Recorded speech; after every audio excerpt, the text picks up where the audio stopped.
صدق الله العظيم وصدق نبيه الوفي الكريم ونحن على ذلك من الشاهدين والشاكرين. صدق ربنا ذو الجلال والإكرام. اللهم انفعنا بالقرآن وعمنا بالغفران. اللهم اجعل القرآن ربيع قلوبنا وجلاء همومنا وغمومنا وبركة في أرزاقنا وأعمارنا ونور به بصائرنا وأبصارنا يا ذا الجلال والإكرام. قوله تعالى: أعوذ بالله من الشيطان الرجيم.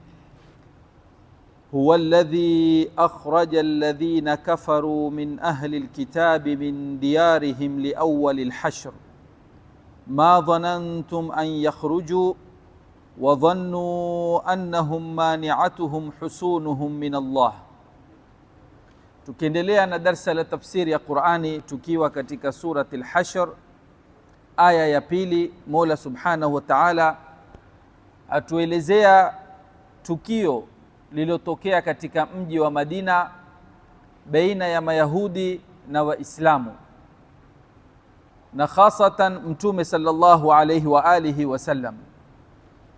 Mayahudi wa Bani Nadhir hawa walikuwa wana mashamba na ni watu walikuwa ni mahodari katika masala ya kutengeneza uchumi mzuri katika upande wa makulima na mengineo.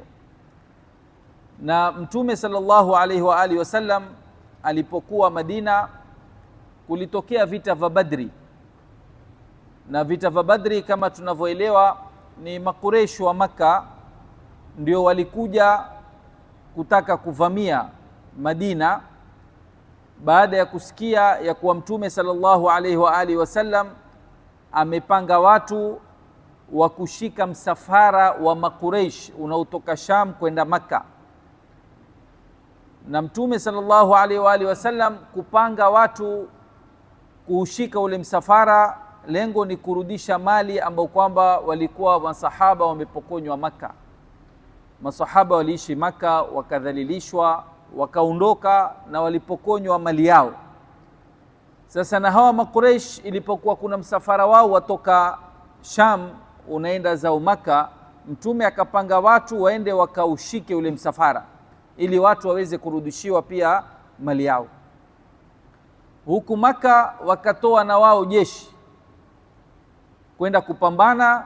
Mtume sallallahu alaihi wasallam naye akatoa jeshi, wakaenda wakakutana Badri badala ya kukutana Madina, kwa sababu Mtume sallallahu alaihi wasallam alikuwa hapendelei jambo lifanyike ndani ya mji wa Madina.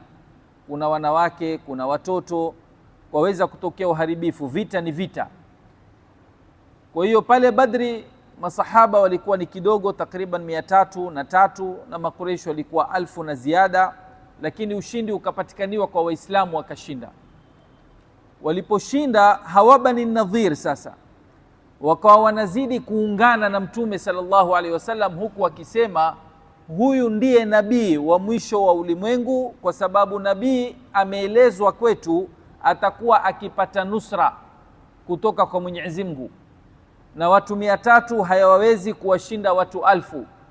Kwa hiyo huyu amepata nusra ya kutoka kwa Mwenyezi Mungu. Na pia walikuwa wamefanya mkataba na Mtume sallallahu alaihi wa alihi wasallam ya kuwa nyinyi kubakia hapa katika mji wa Madina, nyinyi msitupige vita wala sisi tusiwapige vita, kila mmoja aishi na amani, aishi na shughuli zake. Wakakubaliana hayo. Kwa hiyo uhusiano ulikuwa una nguvu. Lakini ilipotokea vita vya Uhud, katikati Waislamu walilemewa na wakauliwa. Hilo likawatia wasiwasi hawa Bani Nadhir, wakaanza kuzungumza ya kuwa la, huyu siye huyu, mbona yuwashindwa? Walipofanya namna hiyo, wakaanza kupanga sasa vitimbi hivi na vile, mpaka kukatokea wakati ukawa kuna watu wawili wameuliwa. Na hao watu wawili waliouliwa ilikuwa ni watu ambao kwamba wako upande wa makabila yaliyoungana kwa Mtume sallallahu alaihi wa alihi wasallam. Sasa Mtume akapanga kikao na wao ili waweze kutoa dia ya wale watu wawili waliouliwa.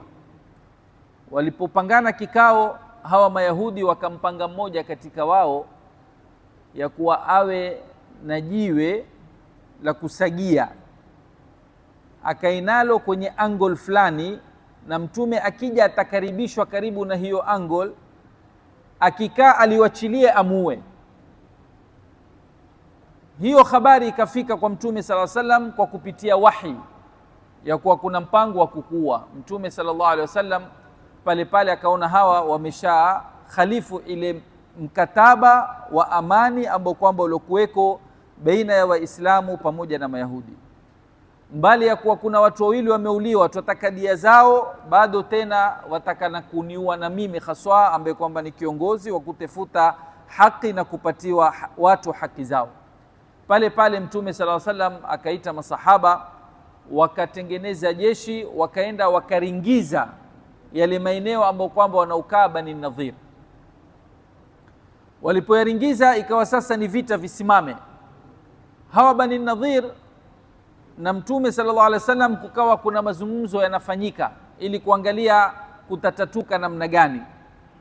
Ombi ambalo kwamba lilokuja ni kuwa kama nyinyi hamutatoka hapa, mkitaka amani ni muondoke tu kwa salama.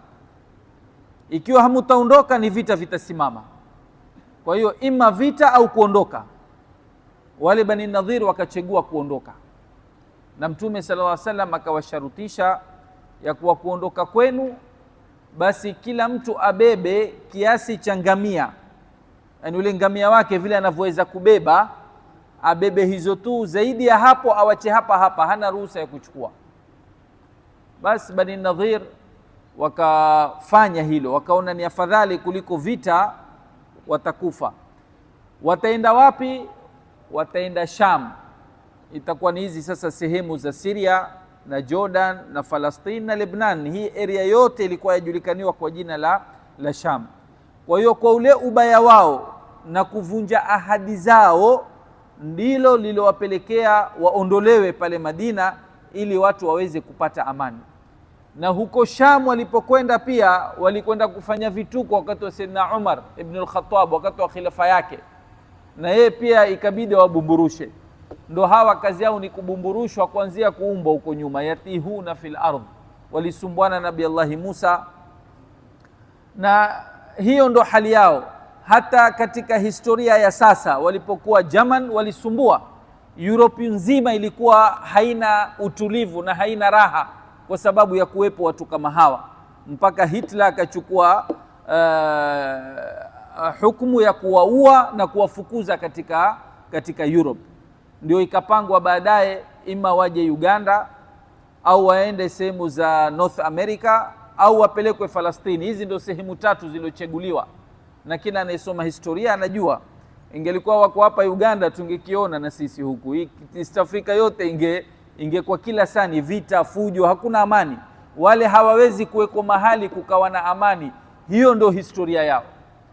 Katika kushauriana na Mwingereza na Mwamerika na Mfaransa, ndio wakaona afadhali wawapeleke pale Palestina. Ndio wakaanza tena kupatiwa mapesa, wakienda Palestina wakinunua maardhi polepole, wakinunua majumba polepole, na wale maskini wakawapokea kwa roho safi kama Waislamu. Baadaye ndio mambo kumbe yalikuwa yako chini kwa chini, yameshatengenezwa. Mwida Palestina wamekuwa ardhi si yao, mwida serikali ya Israel imekuwa sasa yasimamishwa, yatambulika. Mwida Palestina si serikali, ni authority. Palestina yatambulika kama authority, si government. Yani mwenyeji amekuwa mgeni na mgeni amekuwa mwenyeji, na ndio dhulma inayoendelea mpaka sasa kwa watu waovu kama hawa waliolaaniwa na Mwenyezi Mungu Subhanahu wa Ta'ala. Kiujumla kunao watu ambao kwamba katika Mayahudi ni wazuri na katika Manasara wapo wazuri, na Qur'ani imeeleza ya kuwa wapo katika hawa Mayahudi ambao kwamba ni watu waaminifu na ni watu wa kweli, lakini ujumla wake ni watu wabaya ambao kwamba hawana ubinadamu kabisa.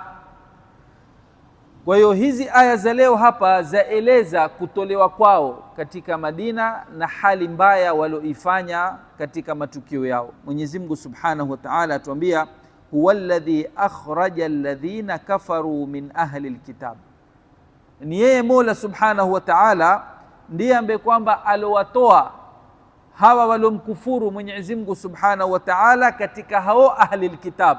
Na hapa wakikusudiwa ni nani? Bani Nadhir ambao kwamba ni Mayahudi. Min diyarihim, kutokana na zile maeneo wanaokuwa wakiishi, majumba yao. Liawwalil hashri, mwanzo wa kukusanywa na kutoka, kuonesha kuna nathani al-hashr. Thani al-hashr ndio hiyo ya Sayyidina Umar bin al-Khattab alipotoa Sham. Awwalul hashri ni kutoka Madina kwenda za Sham, kisha thani al-hashr ni kutoka Sham na kusambaratika tena.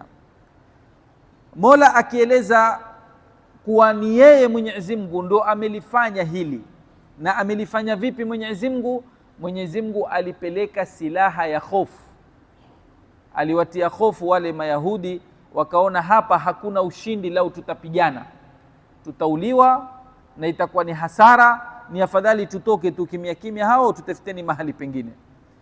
Ma dhanantum an yakhruju, nyinyi masahaba, nyinyi Waislamu muliokuwa wakati huo, hamukudhania, hamukatarajia ya kuwa hawa watatoka, kwa sababu Waislamu wa Madina walikuwa wameshawaona ni watu wana mashamba, wana majumba, wana watoto, wamejimakini, utajiri wako nao, mabarobaro na jeshi wanaweza kutengeneza wakawa nalo, urafiki wao na makabila ya Kikureishi wako nao, bali na mikataba ambao kwamba waliofanya hawa Bani Nadhir. Hawa Bani Nadhir walikuwa wamefanya mkataba na watu wa Makka kumpiga Mtume sallallahu alaihi wa alihi wasallam.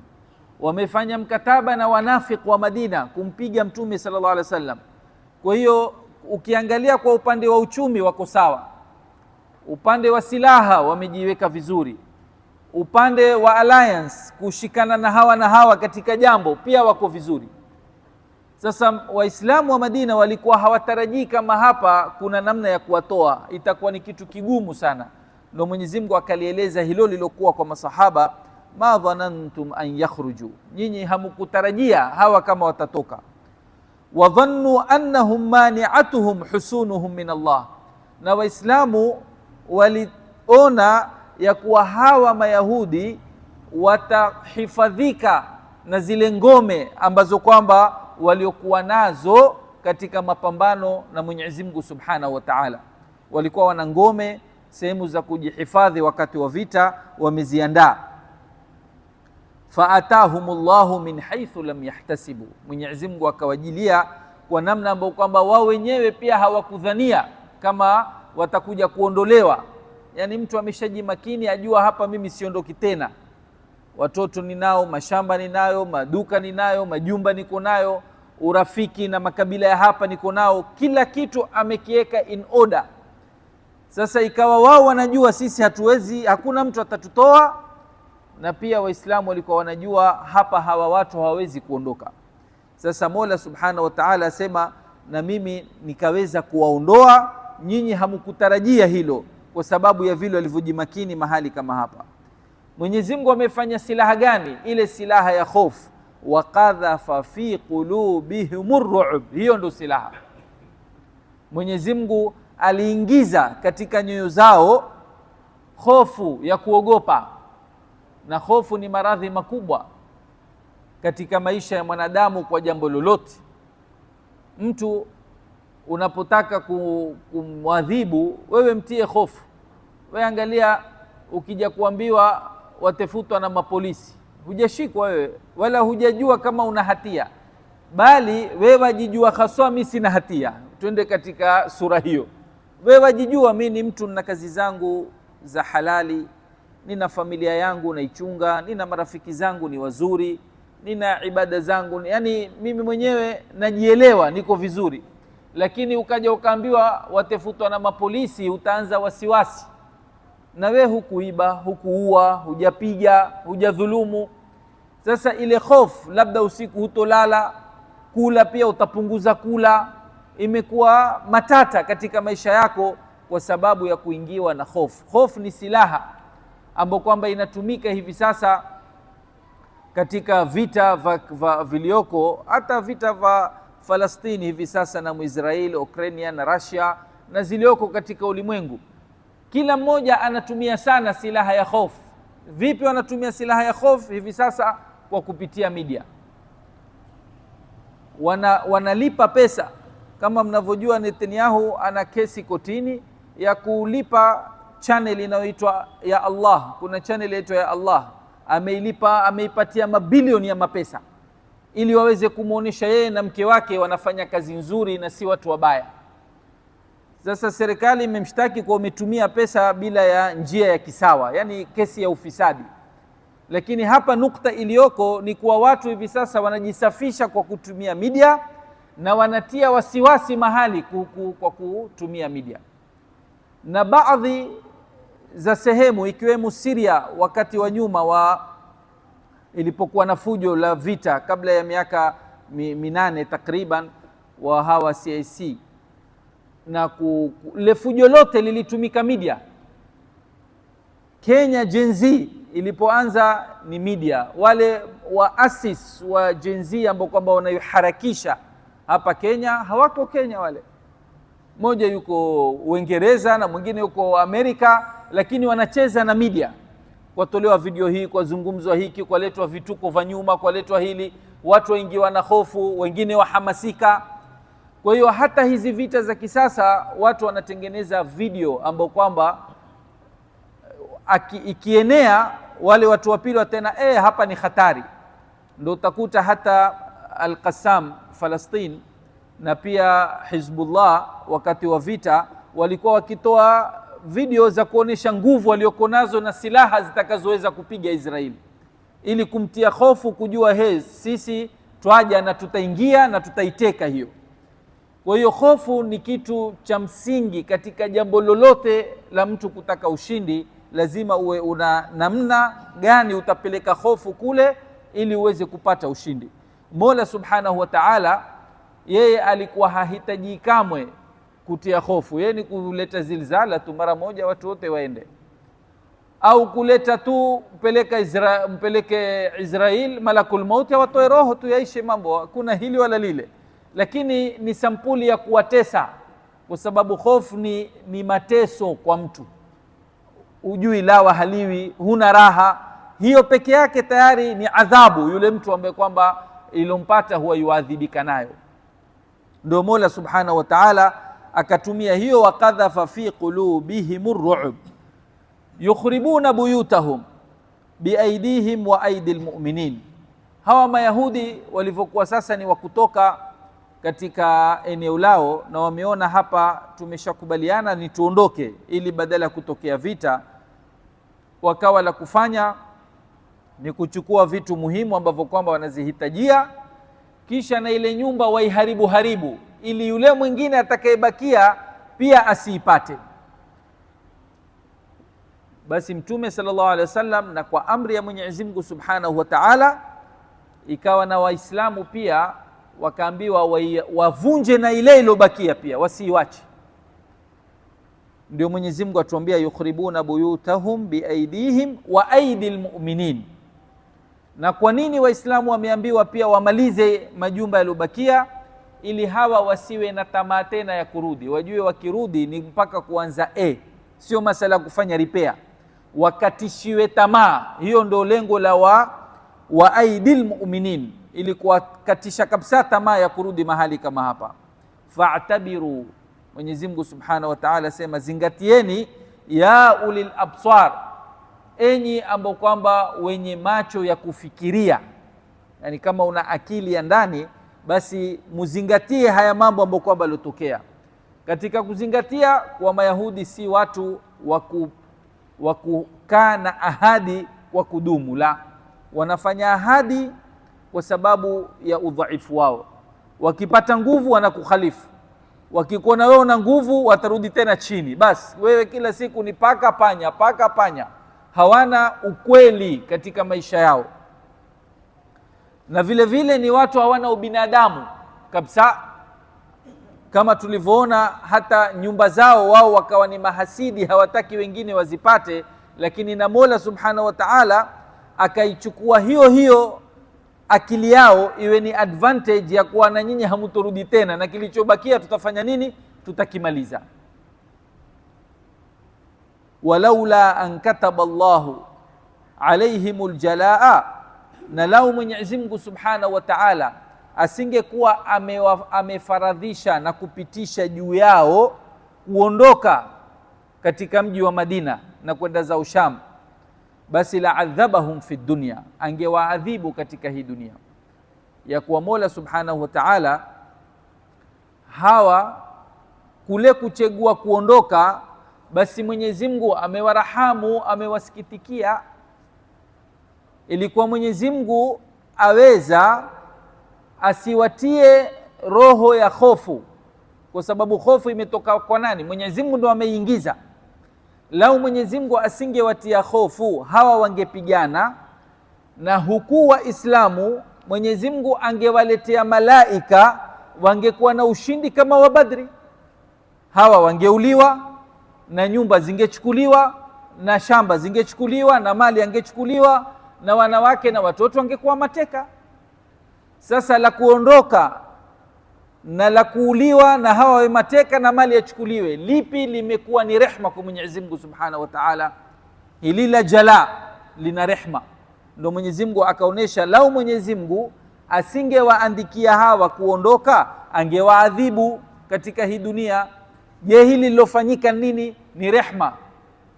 Kwa Mwenyezi Mungu pia bado awasikitikia hawa ambao kwamba wao ni waovu, kwa kuwa Mola Subhanahu wa Ta'ala badala ya kuwapatia Waislamu nguvu wawamalize, akawapatia nafasi ya kuondoka. Lakini walahum fil akhirati adhabun nar, na wajue ya kuwa siku ya akhira watakuwa na adhabu ya moto. Kweli hapa wataona wamesalimika, Mwenyezi Mungu awarahamu hapa na pale, na mpaka ulimwengu wetu huwa leo bado Mwenyezi Mungu awarahamu tu. Manake uharibifu wanaofanya ulimwengu mzima umeshaona, kukhalifu kwao kwa kanuni hata za kiulimwengu pia ulimwengu mzima umeona. Hata wale ambao kwamba hawana dini pia wameona hawa watu si binadamu, si watu, lakini bado utakuta waishi, wana urafiki, wanao maendeleo ambao kwamba wanaendelea. Lakini ikiwa watafaulu katika dunia, kuna mbele ya akhira, pale ndio kuna kazi, adhabu ambao kwamba Mola Subhanahu wa Ta'ala amewaandalia. Dhalika biannahum shaqu Allaha wa rasulahu, kuandalia adhabu kama hiyo ni kwa sababu hawa wamemkata na kumpiga vita Mwenyezi Mungu Subhanahu wa Ta'ala pamoja na mtume wake Muhammad sallallahu alayhi wasallam. Waman yushaqi llaha fa inna Allaha shadidul iqab, na yule ambaye kwamba mwenye kupambana na kumpiga vita Mola Subhanahu wa Ta'ala, basi hao watakuwa na adhabu kali siku ya Kiyama. Ma qata'tum min linatin, basi mujue nyinyi masahaba hakuna mtende ambao kwamba muloukata. Hii linatin ni mitende ambao kwamba isokuwa ya ajwa, mitende isokuwa ya ajwa. Ajwa ni ile tende ambao kwamba Mtume sallallahu alaihi wa alihi wasallam kwa hadithi sahih asema, mtu anaikula tende za ajwa 7 wakati tumbo liko tupu, yani asubuhi ukala tembe 7, basi siku ile huwezi kudhuriwa na sumu wala uchawi. Sumu haikupati wala uchawi pia haukupati, na hii ni hadithi sahihi. Kwa hiyo masahaba walikata mitende ya hawa Bani Nadhir. Au taraktumuha qaima, au mukaiwacha bado imesimama, ambao kwamba ndio hiyo ya ajwa waliiwacha, na ile mingine walikata. Kwa hiyo kuna mitende iliyokatwa na kuna mitende walioiwacha. Qaimatan ala usuliha fa biidhnillah, hayo yote ni kwa ruhusa ya kutoka kwa Mola Subhanahu wa Ta'ala. Waliyukhziya alfasiqin, na awafedheheshe wale ambao kwamba ni mafasiq. Mafasiq ni watu wenye kudhihirisha maasiya. Kwa hiyo kukata miti katika siasa ya vita na nidhamu ya vita ya Kiislamu, hufai kukata miti wakati wa vita. Lengo ni ule mtu, hufai kukata miti, hufai kuvunda majumba, hufai kumuua mtoto, hufai kumuua mwanamke, hufai kumuua mtu mzima. Hii yote ni nidhamu iko. Lakini hapa walipokata miti hawakukata kukhalifu sheria, bali ni huyo mwenye sheria ndo aliwaruhusu wakate. Ndo Mwenyezi Mungu akalisajili kwenye Qur'ani hili, ya kuwa hii msione imekhalifu nidhamu ambayo kwamba imewekwa. Ni mimi mwenye kuweka sheria, nimeamrisha. Na kwa nini ameamrisha Mola Subhanahu wa Ta'ala? Ni lile tuliloeleza nyuma, hawa wakate tamaa kwenye majumba yao yaangushwe yaliyobakia, na miti pia ikatwe, wakate tamaa katika mali, ili sio waende Sham waone ile mitende yetu bado yazaa kule, hamuna mitende, hamuna nyumba, khalas hakuna tena kurudi mahali kama hapa. Hiyo ndio ilikuwa ni lengo Mola Subhanahu wa Ta'ala kutoa idhni kwa mtume na mtume kuwafahamisha masahaba katika kukata miti kama hii. Hawa ndio Mayahudi wa Bani Nadhir, ndio ikawa mwisho wao na wakaondoka katika mji wa Madina, na mji wa Madina ukawa na utulivu kwa sampuli fulani, kwa sababu Myahudi hata akiwa mbali bado huwa anatili na ana mkono wa kuchefua mahali. Tumomba Mola Subhanahu wa Ta'ala atujalie min alladhina yastami'una alqawla fayattabi'una ahsana, wa sallallahu ala sayidina Muhammadin wa ala alihi wa sahbihi wa sallam, walhamdulillahi rabbil alamin.